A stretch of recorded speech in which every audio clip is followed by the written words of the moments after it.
Porque a mulher do fluxo de sangue tocou a orla das vestes de Cristo?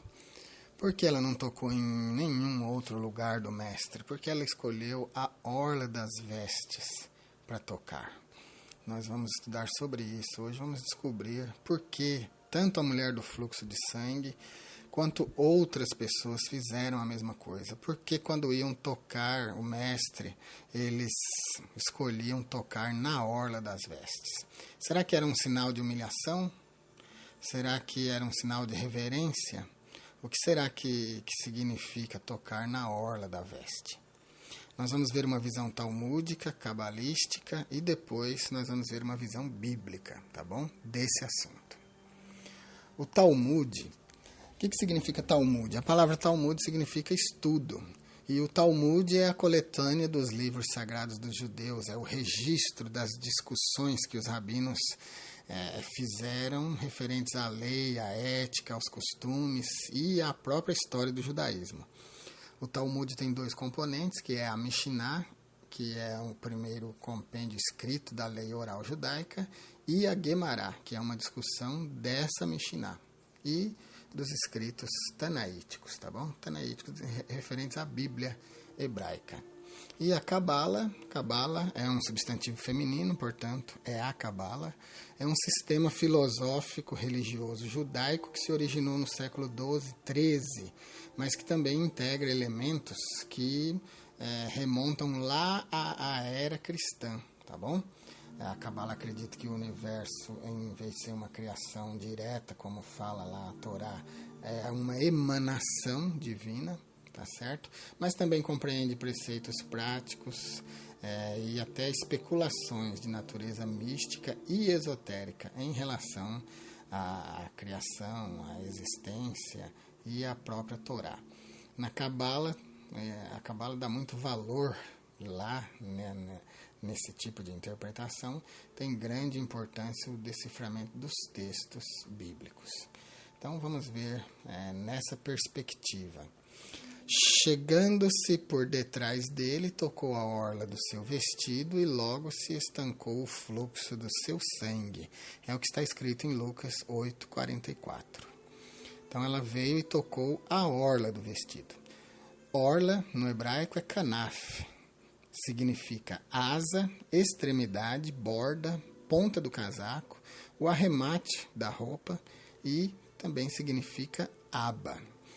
Não aba do aramaico, aba pai, tá bom? Aba das vestes, tá certo? E no judaísmo é importante que você que é estudante entenda que o judaísmo ele é uma religião de acessórios. Então, a vestimenta, a indumentária do sacerdote e do próprio adorador, do próprio crente judeu, é muito importante para eles. Eles levam isso muito a sério. É uma religião ritual e é uma religião de acessórios. E debaixo da camisa, o homem, o menino judeu, ele usa uma espécie de camiseta com 4 pontas. Essa veste se chama talit katan, significa pequena capa. E ela tem franjas que pendem para os cantos, tá certo? Do jeito que está escrito na Bíblia, lá na Torá hebraica, né? Torá, os 5 primeiros livros da Bíblia, que no grego se chama Pentateuco. Se nós formos no Sefer Bamidbar, que é o livro de Números, no capítulo 15, dos versículos 37 até o 40, a lei vai prescrever o uso das bordas, né, das franjas, nas vestes do homem judeu. Lá está escrito assim: E falou o Senhor a Moisés, dizendo: Fala aos filhos de Israel e dize-lhes: Nas bordas das suas vestes façam franjas pelas suas gerações, e nas franjas das bordas porão um cordão azul. E nas franjas esse cordão vos estará, para que o vejais e vos lembreis de todos os mandamentos do Senhor e os cumprais, e os façais. E não seguireis após o vosso coração e nem após os vossos olhos, após os quais andais adulterando, para que vos lembreis de todos os meus mandamentos e os façais, e santos sejais ao vosso Deus. Eu sou o Senhor vosso Deus, que vos tirei da terra do Egito, para vos ser por Deus, e eu sou o Senhor vosso Deus. Então, nós temos ali no livro de Números, no capítulo 15, dos versículos 37 até o 40, a ordem, a prescrição para se fazer franjas, e que nas franjas tivesse um cordão azul. E esse cordão azul era para que quando a própria pessoa que usasse aquele talite com as franjas, quando olhasse para as franjas e para aquele cordão azul, iria se lembrar dos mandamentos de Deus. Tá certo? E toda pessoa que estivesse olhando para aquela pessoa que estava usando o talite com as franjas, também se lembraria dos mandamentos de Deus. A Bíblia não diz que os mandamentos estavam escritos nas franjas, tá bom? Não é isso que a Bíblia diz. A Bíblia diz que as franjas e o cordão azul nas franjas faria lembrar. Não quer dizer, não diz de jeito nenhum que estava escrito ali nas franjas, nas bordas da roupa, os mandamentos. Não é isso que está dizendo. Se você for na Bíblia hebraica e olhar o capítulo 15 de Números, no versículo 38, lá vai aparecer duas palavras, tzitzit e kanaf, que são franjas e a orla das vestes. É essa prescrição que eu acabei de ler, tá bom? Então, essas franjas, elas se chamavam tzitzit. No texto hebraico, você vai ver essa palavra constando. Significa franja. Elas são enroladas e amarradas, né, para fazer todo judeu que olhasse para ela, tanto o próprio que usava quanto outros, se lembrasse das mitzvot. Mitzvot é mandamentos do Senhor, tá bom? Então, é uma prescrição importante. Até hoje em dia, os judeus ainda usam, né, os judeus atuais usam esse talite especial com 4 cantos para cumprir esse mandamento aí, que eles chamam de mitzvah. Mitzvah é mandamento. Então, qual que era o objetivo das franjas? Por que usar esse talite com essas franjas, com essas bordas? Era para que alguém vendo se lembrasse de todos os mandamentos do Senhor. Era para que quando alguém visse, se lembrasse que deveria cumprir os mandamentos do Senhor. Quando vendo, então, era para se lembrar que o homem não deveria seguir o próprio coração e nem ir após a visão dos seus próprios olhos, mas lembrar-se dos mandamentos do Senhor e cumprir esses mandamentos. Os judeus, eles entendem que a Torá prescreve para eles cerca de 613 preceitos. Tá bom? E eles, a visão talmúdica, a visão cabalística, entende que esse talite com as suas franjas e com o seu cordão azul encerram essa ideia. Como é que eles interpretam isso? Como é que eles enxergam isso? As franjas, elas ficavam caídas nos 4 cantos da veste, na frente, atrás e nas laterais. E essa veste, ela tinha 8 fios com 5 nós, tá certo? Então, no hebraico, cada letra tem um valor numérico. E o valor numérico da palavra tzitzit, que é franja, que é asa, que é a borda da veste, esse valor é 600. Isso quando você soma cada letra dessa palavra, tzitzit, tzitzit. É um T, um S, um I, um T, um S, um I e um T. Então, a somatória dessa palavra dá 600, aí você soma com os 5 nós, que para eles, na visão talmúdica e na visão cabalística, representa a Torá, que são os 5 livros da lei de Moisés. Você soma 600 com 5 e soma com 8, que são os 8 fios.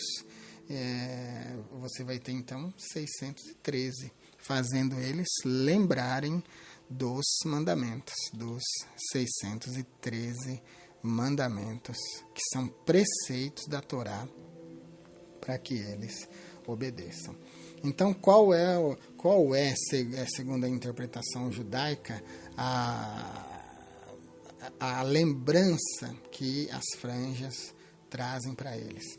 Elas têm o propósito de lembrá-los das obrigações divinas que eles têm, das obrigações que eles têm para com Deus, de obedecer esses 613 preceitos, tá certo? E eles veem isso com bons olhos, porque esses mandamentos têm a intenção de proteger o judeu, o servo de Deus, de cair no pecado, tá certo? Então, isso é importante. Em cada borda do talit, então, a gente encontra 5 nós. Ou seja, a gente tem 20 nas 4 pontas. Eles interpretam também que isso equivale às mãos e aos pés, nos quais a gente encontra 20 dedos. Isso aí transmite a ideia de que todos os membros humanos se encontram a serviço de Deus, onde as mãos representam as atitudes humanas e os pés representam o caminhar. Então, o talit com as suas bordas, com as suas franjas e com aquele cordão azul, Jesus também usava essa roupa, viu, meus queridos? Ele invoca a ideia de santidade. Quando um homem judeu usa essa roupa, ele está assumindo o compromisso de se santificar pelo cumprimento dos 613 mandamentos da Torá, e também, ao mesmo tempo, ele lembra quem olha para ele que é necessário se santificar, obedecendo os mandamentos.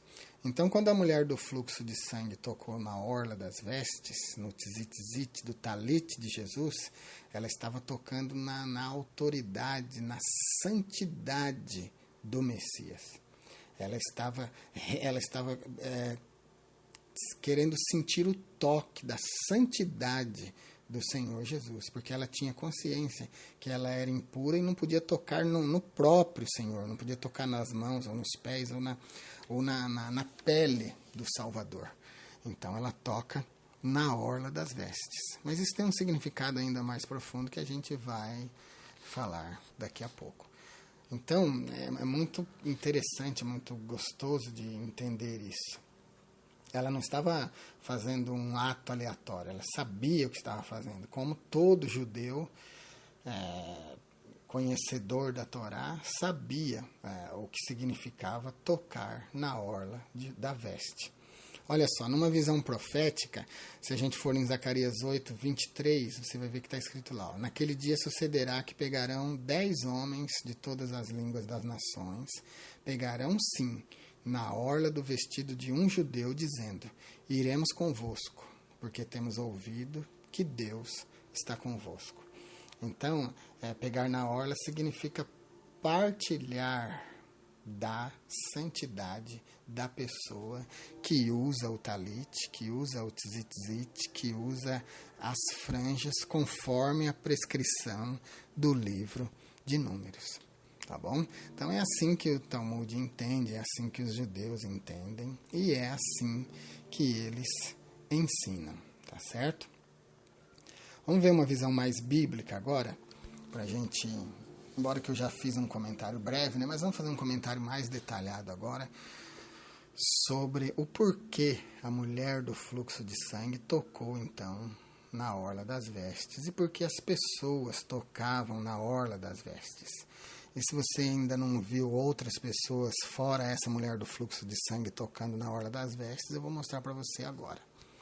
Então, repetindo a escritura que nós tomamos como base, Números 15, vamos citar aqui o 38 e o 39, está dito assim: fala aos filhos de Israel e diz-lhes que nas bordas das suas vestes façam franjas pelas suas gerações, e nas franjas das bordas ponham um cordão azul. Esse azul representa o céu, né? Representa as coisas de Deus, representa a celestialidade. E as franjas vos serão para que, vendo-as, vos lembreis de todos os mandamentos do Senhor e os cumprais, e não seguireis o vosso coração, e nem os vossos olhos, pelos quais andais se prostituindo. Isso está no livro de Números. Se a gente for no Evangelho de São Mateus, no capítulo 14, 2 versículos, do 34 ao 36, está dito: E tendo passado para a outra banda, chegaram à terra de Genezaré. E quando os homens daquele lugar o conheceram, mandaram por todas aquelas terras ao redor e trouxeram-lhe todos os que estavam enfermos. E rogavam-lhe que ao menos eles pudessem tocar a orla da sua veste. E todos os que tocavam ficavam sãos. Olha que importante, meus irmãos, essa escritura. Parece que era comum acreditar que a orla da veste do Messias podia curar aquele que tocando, aquele que crendo tocasse. De onde vem essa crença? De onde será que vem esse tipo de visão? Olha só, eu vou colocar aqui uma interpretação que é judaica, tá bom? Olha só, se nós formos a Malaquias no capítulo 4 e versículo 2, nós vamos encontrar lá uma profecia que os cristãos do mundo inteiro talvez nunca atentaram com os olhos, com as vistas que eu vou mostrar agora aqui para vocês. E se você achar coerente, se você achar interessante, se você achar que deve aceitar esse tipo de interpretação, aceite. Não vai te fazer mal, só vai te fazer bem. Eu só peço que quando for reproduzir isso numa pregação, você tem que ter certeza de que controlou o assunto e a explicação, para você não causar confusão aos ouvidos de quem vai ouvir, tá bom? Mas olha, Malaquias 4 e 2 diz assim, ó: Mas para vós que temeis o meu nome, nascerá o sol da justiça, e salvação trará debaixo das suas asas, e saireis e crescereis como os bezerros do cevadouro. Então, olha, vamos analisar isso aqui. Se você lembrar, eu comecei o maná dizendo que a palavra hebraica, kanaf, além de significar orla, borda, significa também asa. Você se lembra? Se você não lembra, volte lá no início do maná e ouça novamente. E se você olhar bem para essa escritura aqui, você vai ver que essa profecia ela traz uma metáfora. Olha só. Mas para vós que temeis o meu nome, nascerá o sol da justiça. Aqui é uma metáfora, se referindo ao Messias, como o sol da justiça. E salvação trará debaixo das suas asas. Olha só. Então, se a gente olhar direito, a gente vai ver que sol não tem asa, né? E que também não salva. Então, lógico que está falando do Messias. E o que são essas asas do Messias? Será, meu querido, que não é exatamente como está aqui no texto hebraico, a palavra que significa orla, e que significa borda, que significa franja, e que significa asa? Então era assim, ou é assim ainda, que os judeus entendem essa profecia. O sol da justiça, que é o Mashiach, que é o Messias, ele vai trazer salvação nas bordas das suas vestes, ou debaixo das asas, kanaf do hebraico, bordas, orlas das suas vestes. Eu queria lembrar você também que quando o hebraico Yeshá, que é traduzido por salvação, aparece, ele não se refere somente à salvação da alma em relação ao inferno, mas ele se refere à salvação dos demônios, das calamidades, das guerras, das enfermidades, que é o caso que eu acabei de citar aqui. Em Mateus 14, do 34 ao 36, vou ler só o 36, e rogavam-lhe que ao menos eles pudessem tocar a orla das suas vestes, e todos os que tocavam ficavam sãos. Então, olha, havia, né, então, essa crença de que o Messias de Israel, aquele enviado, o Yeshua HaMashiach, ou Jesus, o Salvador, o Messias, quando ele viesse, ele traria salvação nas bordas das suas vestes, interpretando dessa maneira. Então, se a gente lembrar que o hebraico kanaf é também asa, extremidade, borda, ponta do casaco, a aba da veste, não vai ser difícil para você entender o pensamento judeu sobre asa nesse texto aqui de Malaquias 4:2. Então, a profecia de Malaquias 4:2, ela falava que o Messias, que era denominado lá de o Sol da Justiça, traria salvação ou cura, que é o mesmo contexto do hebraico Yeshá para salvação e do grego sotéria, que também é salvação de várias maneiras, dos demônios, das calamidades, das enfermidades. Traria debaixo das suas asas, ou seja, das orlas das suas vestes. E é por esse motivo aí que todo mundo ficava correndo atrás de Jesus para tocar na orla das suas vestes. Por isso não tocava em nenhum outro lugar, tocava na orla das vestes. E qual era a crença? Se fossem curados, eles iam saber que ele era o Yeshua HaMashiach, Jesus, o Messias, o enviado de Deus. Tá bom? Então esse é o motivo pelo qual todos queriam tocar na orla das vestes de Jesus. E esse é o motivo, essa foi a crença que motivou a mulher do fluxo de sangue a ir por trás do mestre e tocar na orla das suas vestes, tá bom? Então é isso. Em qualquer judeu comum, a orla das vestes, a orla do seu talit, significa simplesmente lembrança dos mandamentos. Mas a orla das vestes de Cristo significa cura, milagre, proteção, bênção de Deus. Amém? Então é isso, queridos. Deus abençoe vocês. Esse é o Maná de hoje. Espero ter acrescentado ao conhecimento de vocês. Se for transmitir isso, muito cuidado, escute o Maná várias vezes, saiba que os conceitos que eu coloquei aqui, eles são conceitos amparados pelo Talmud, que é a tradição do povo judeu, por isso tem muito valor, tá bom? Mas a Bíblia mesmo, o texto bíblico, ele aponta resumidamente para coisas objetivas. Então, pela Bíblia a gente não vai conseguir perceber isso, mas pela tradição do povo, tradição essa que levou aquela mulher a tocar nas orlas das vestes e que levou muitas outras pessoas também, conforme o Evangelho de Mateus, a tocar nas vestes do Messias. Então é isso, Deus abençoe vocês, fiquem com Deus, toque na orla do mestre e você será curado, será abençoado.